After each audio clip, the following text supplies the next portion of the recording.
mempunyai qualification dari University Khartoum Sudan dalam diploma bahasa Arab di International University of Africa Khartoum.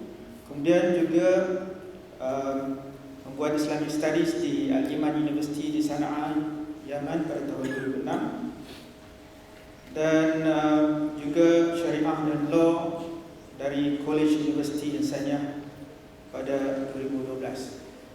Di samping menjadi pegawai penyelidik, dia juga adalah Ustaz Abdul Rahman juga adalah aktivis My Care dan Aqsa Sharif. Pernah menganggotai misi Aqsa to Gaza 13, Emergency Relief ke Gaza pada tahun 2013, pada 15 Januari tahun 2013. Juga menghadiri conference to prevent youth from sexual transmitted disease and AIDS held by Youth Protection Group and Federation of Islamic Medical Association in Istanbul, Turkey. Dan pada 2014 attended training for Palestinian issues by Muntaqa Wad al-Shabab in I'tilaf Alami Lin-Nusrah Al-Quds in Istanbul, Turkey, representing Aqsa Sharif, Malaysia. Jadi tanpa membuang masa, akan berikan mikrofon ini kepada Ustaz Abdul Rahman Sayuti. Dan sebelum itu, marilah kita sama-sama mendengar maksud daripada hadis Rasulullah SAW, satu hadis yang masyhur untuk sama-sama kita renungi. Dari Abu Hurairah radhiyallahu anhu, Nabi SAW bersabda, barang siapa yang melapangkan satu kesusahan dunia dari seorang mukmin, maka Allah melapangkan darinya satu kesusahan di hari kiamat. Barang siapa memudahkan urusan orang yang kesulitan, contohnya dalam masalah hutang, maka Allah Azza wa Jalla akan memudahkan baginya dari kesulitan dunia dan akhirat. Barang siapa yang menutupi aib seorang muslim, maka Allah akan menutup aibnya di dunia dan akhirat. Allah sentiasa menolong seorang hamba selama hamba tersebut menolong saudaranya. Barang siapa menempuh jalan untuk menuntut ilmu, maka Allah akan mudahkan baginya jalan menuju syurga. Tidaklah satu kaum berkumpul di salah satu rumah Allah untuk membaca kitab Allah dan mempelajarinya di antara mereka, melainkan ketenteraman akan turun di atas mereka, rahmat meliputi mereka, malaikat mengelilingi mereka, dan Allah menyanjung mereka di tengah para malaikat yang berada di sisinya. Barang siapa yang diperlambatkan oleh amalnya dalam meraih darjat yang tinggi, maka garis keturunannya tidak akan bisa mempercepatkannya. Takhrij hadis Muslim, Ahmad, Abu Dawud, Tirmizi, Ibnu Majah, Ad-Darimi dan lain-lain. Jadi tanpa melengahkan masa, kami menjemput Ustaz Abdul Rahman Sayuti untuk tazkirah sahabat. Silakan.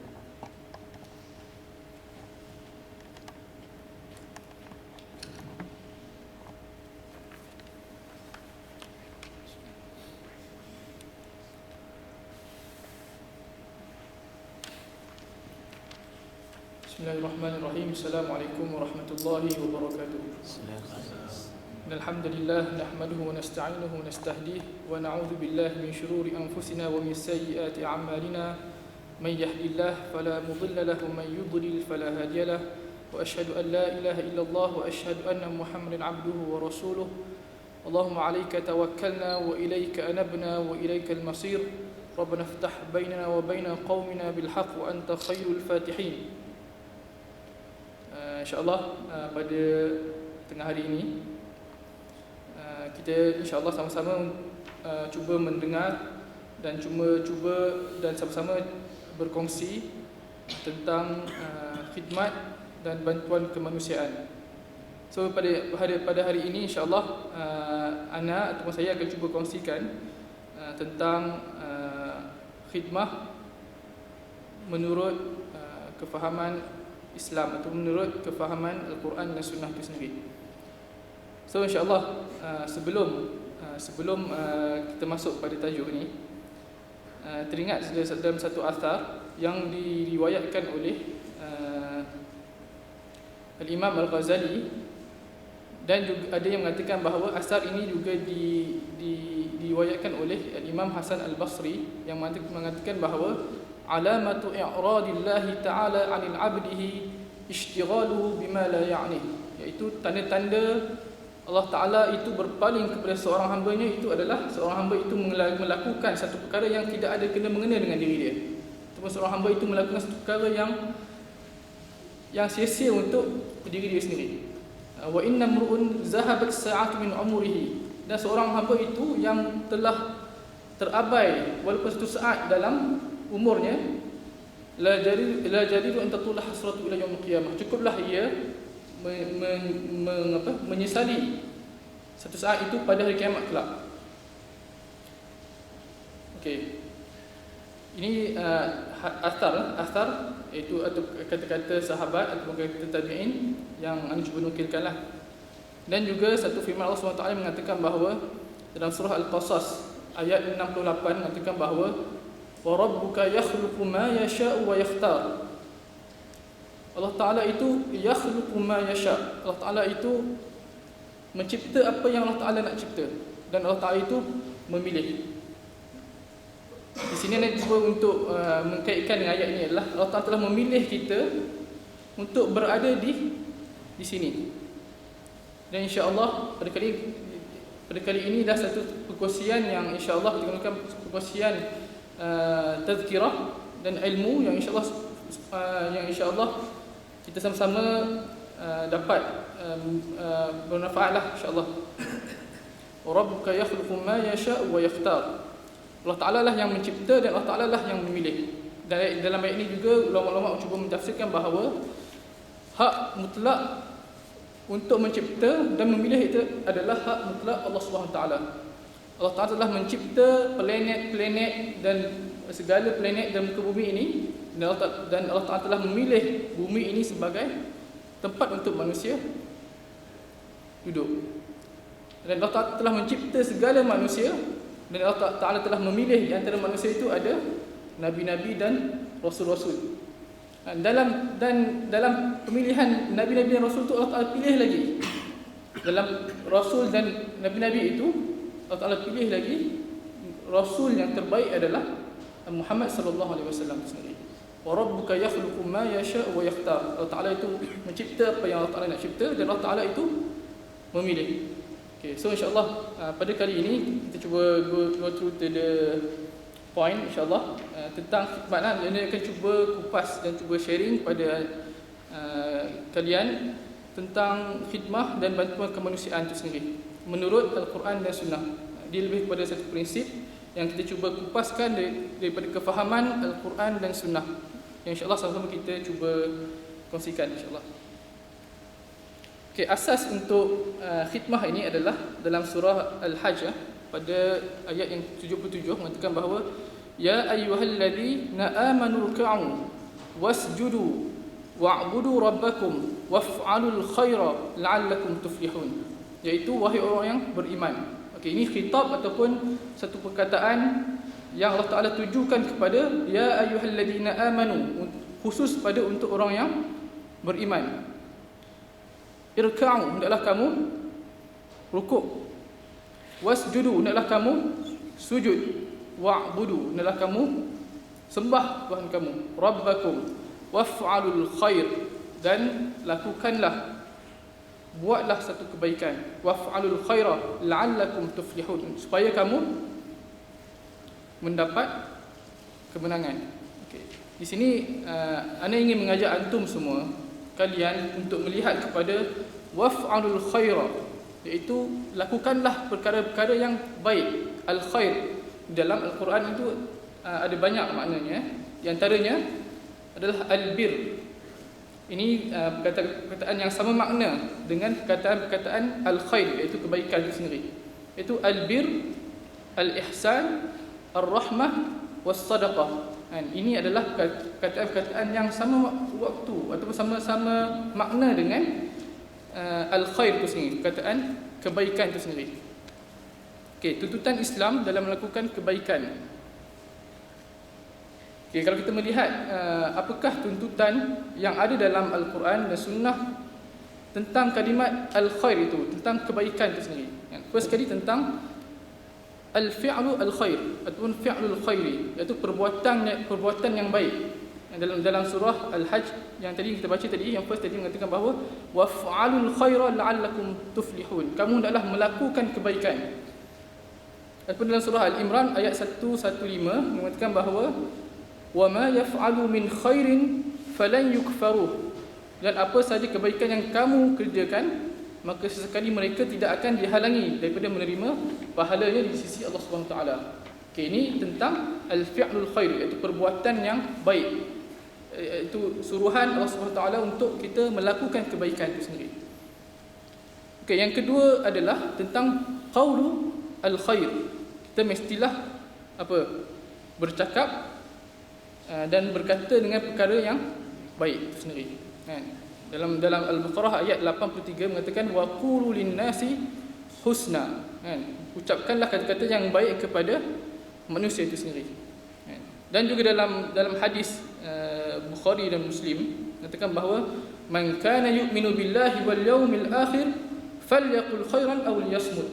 Barang siapa yang beriman dengan Allah Subhanahu Wa Taala dan hari akhirat, maka hendaklah ia berkata baik. Qul qaulul khair, iaitu berkatalah perkataan yang baik, aw liyasmut, ataupun hendaklah dia berdiam diri. Okey, ini yang kedua. Yang seterusnya adalah tentang tuntutan Al-Quran dalam untuk kita al-musara'ah ilal khair, untuk kita bersegera melakukan kebaikan. Maksud bersegera di sini adalah bermaksud bukan kita baru nak melakukan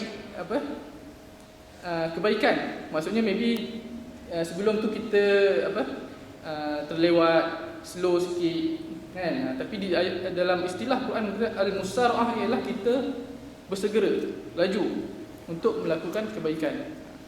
Iaitu dalam surah Al-Baqarah ayat 133 dan 134 mengatakan bahawa wasari'u ila maghfiratin min rabbikum wa jannatin 'arduha as-samawati wal ard u'iddat lil muttaqin الذين ينفقون في السراء والضراء والكاظمين الغيظ والعافين عن الناس والله يحب المحسنين. Iaitu dan bersegeralah kamu kepada keampunan daripada Tuhanmu dan kepada syurga Allah Subhanahu Wa Taala yang seluas langit dan bumi, yang uiddat lil muttaqin, yang disediakan hanya untuk orang yang bertakwa. Mereka itu adalah apa dia? Alladzina yunfiquna fis sarra'i wad dharra, orang-orang yang menafkahkan hartanya pada waktu lapang ataupun pada waktu yang sempit, wal kaziminal ghaiz, dan orang yang dapat menahan kemarahannya, wal afina 'anil nas, dan orang yang memaafkan kesalahan orang. Wallahu yuhibbul muhsinin, dan Allah amat menyukai orang-orang yang membuat kebaikan. Ini tentang al-musara'ah, iaitu kita hendaklah bersegera untuk melakukan kebaikan itu sendiri. Yang seterusnya adalah tentang at-tasabuq 'alal khair, iaitu kita berlumba-lumba. Tadi kita tadi kita bersegera.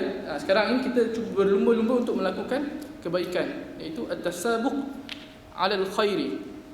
Dalam Quran juga dalam surah Al-Maidah mengatakan bahawa fastabiqul khairat, maka hendaklah kamu berlumba-lumba berbuat kebaikan itu sendiri.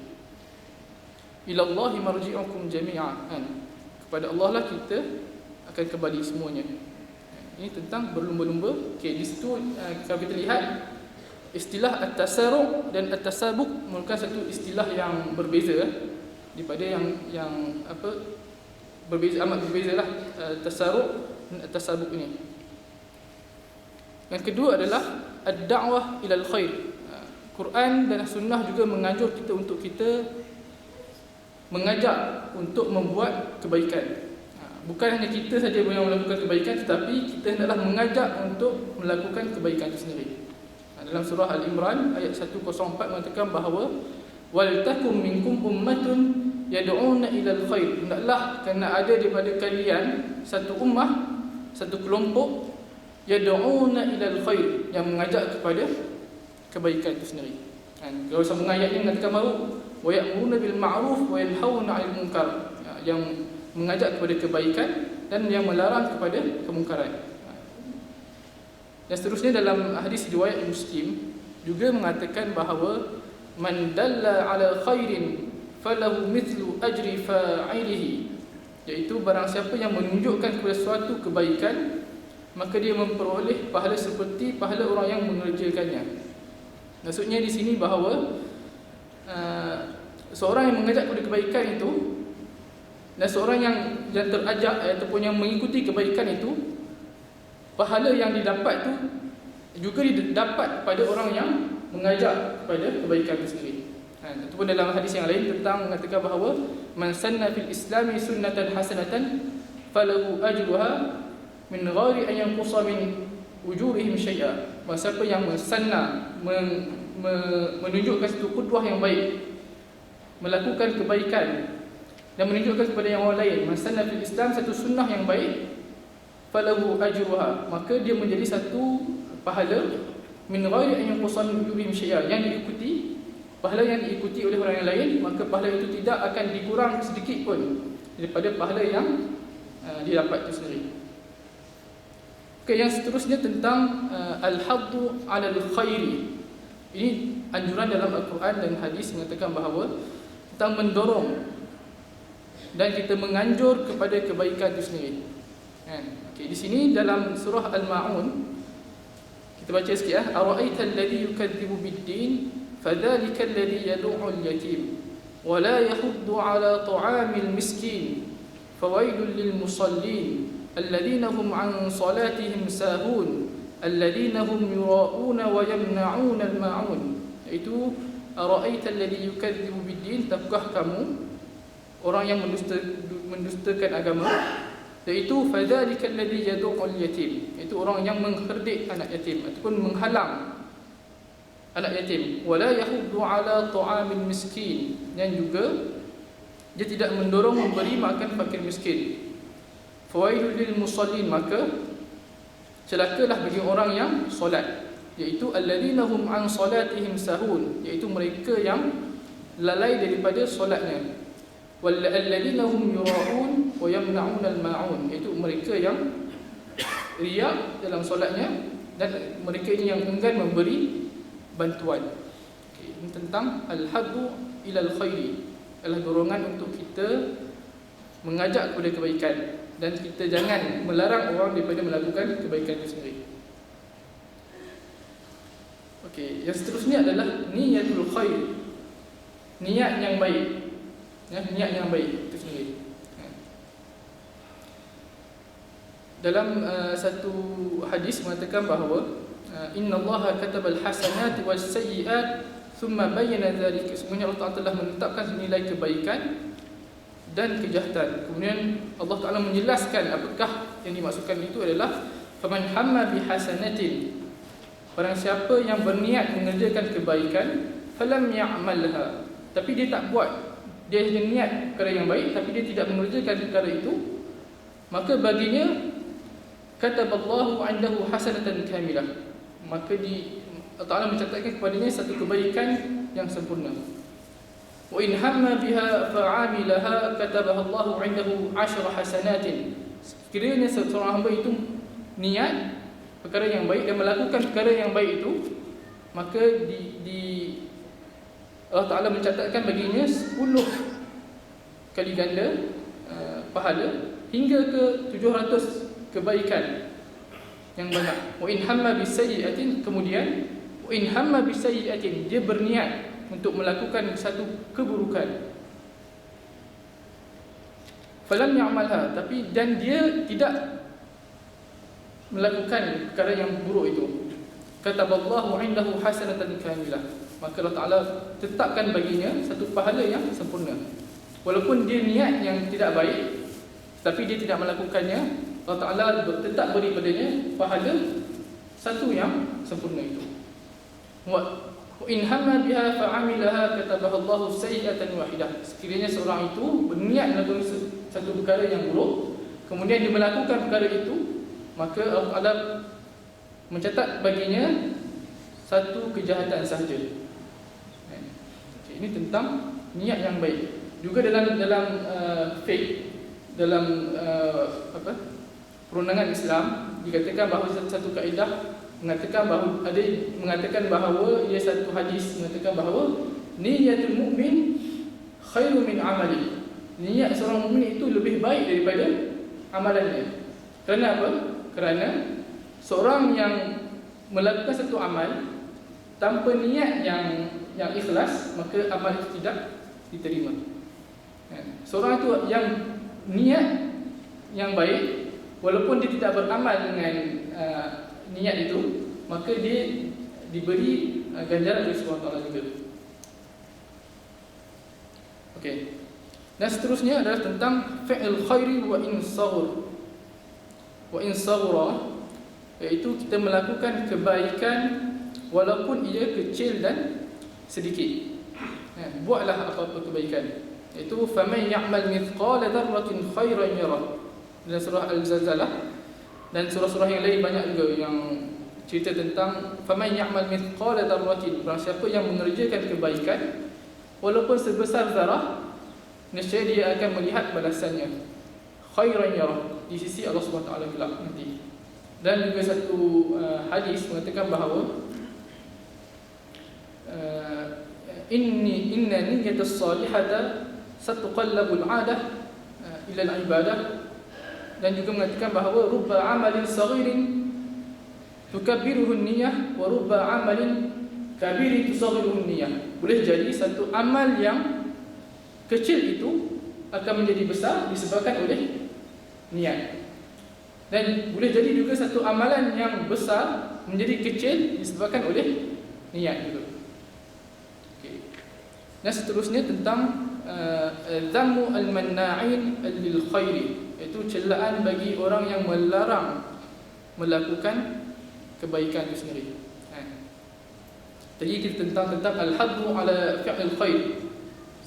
Slide yang sebelum tadi kita dapat lihat tentang kita hendaklah mendorong untuk orang melakukan kebaikan. Yang seterusnya ini adalah tentang celaan bagi orang yang menghalang daripada orang melakukan kebaikan itu sendiri.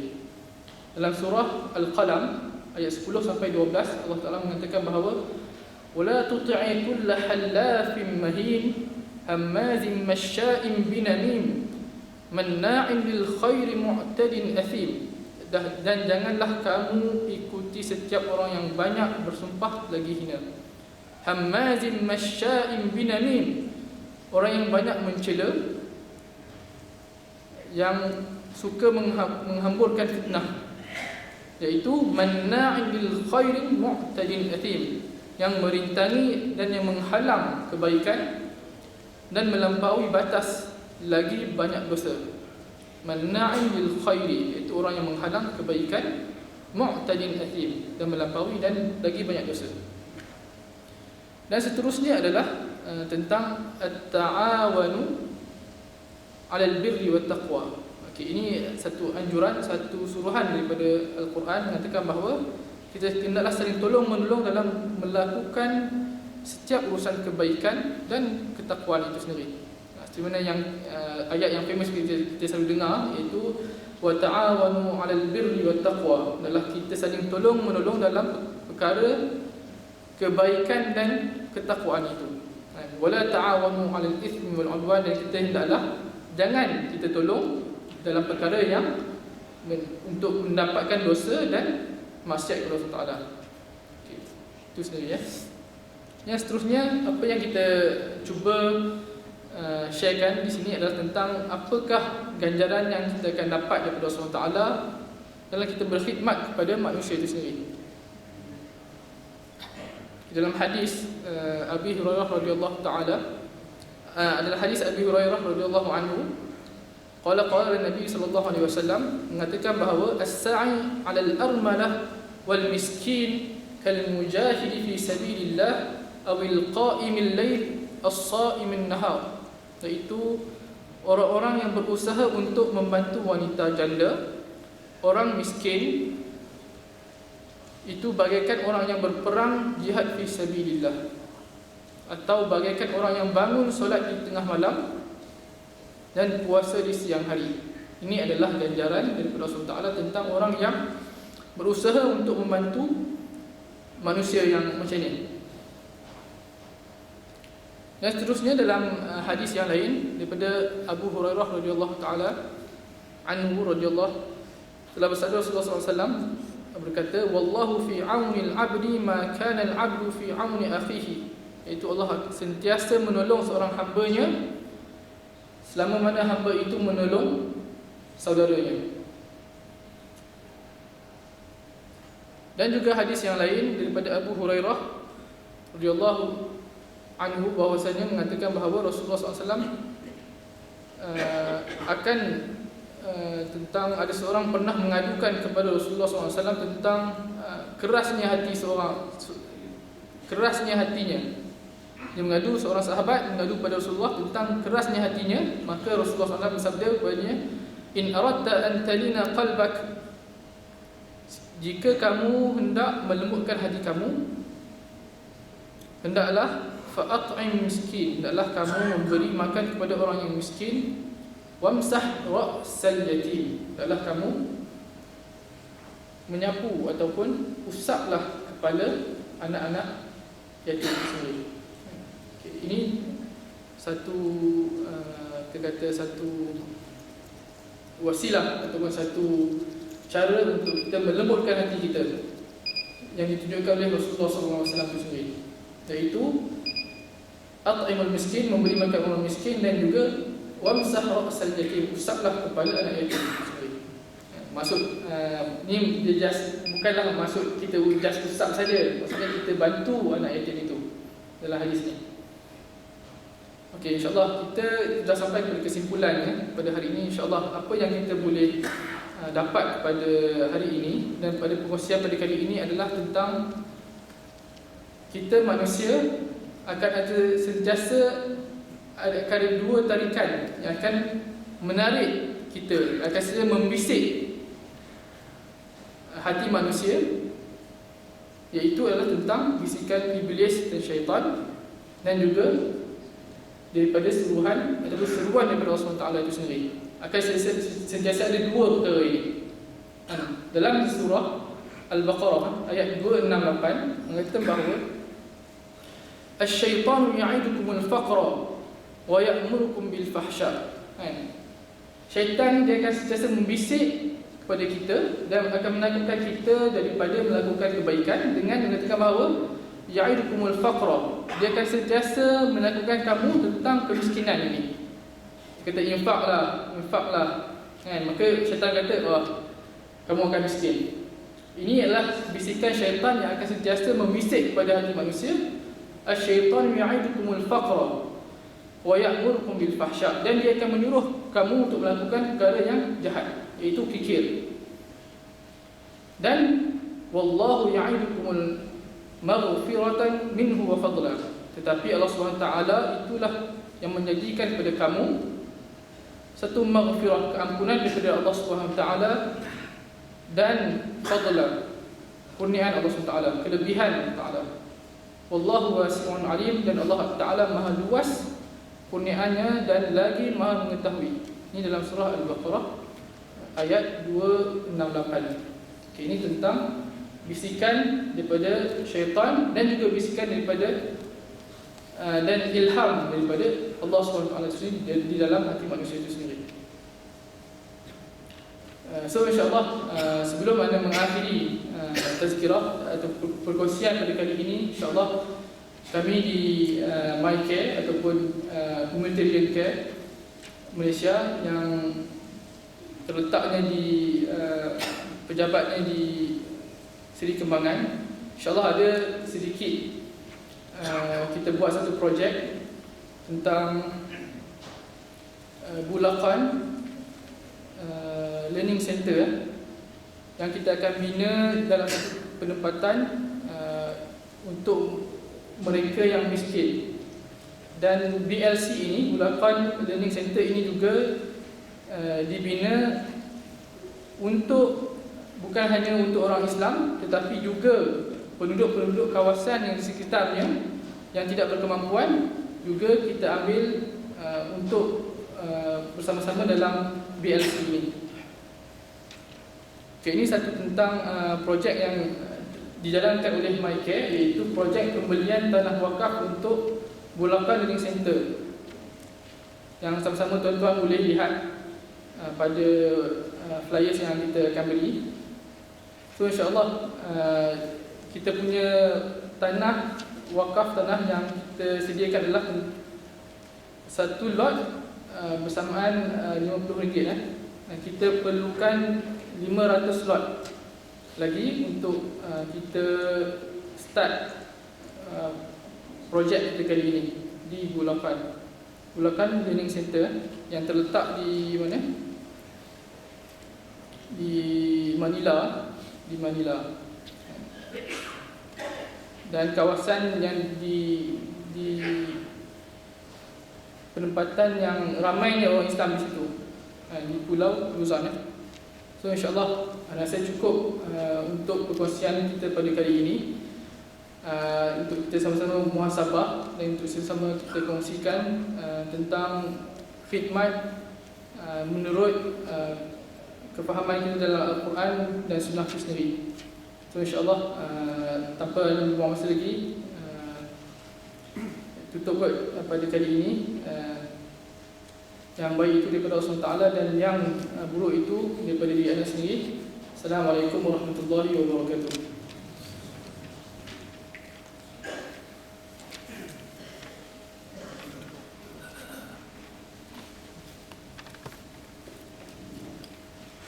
Jazakallahu khair kepada Ustaz Abdul Rahman Zaidi. Alhamdulillah, saya semua ada dapatkan flyers Bulakan Learning Center. Ini adalah wakaf, projek wakaf tanah di Filipina, di Luzon, yang mana sebagaimana diterangkan oleh Ustaz Abdul Rahman tadi, adalah untuk kita membeli tanah tersebut dan menjalankan pusat pembelajaran untuk bukan saja orang Islam tapi juga orang bukan Islam di sana. Dan setiap satu lotnya berharga RM50. Target kita untuk mendapatkan 500 lot.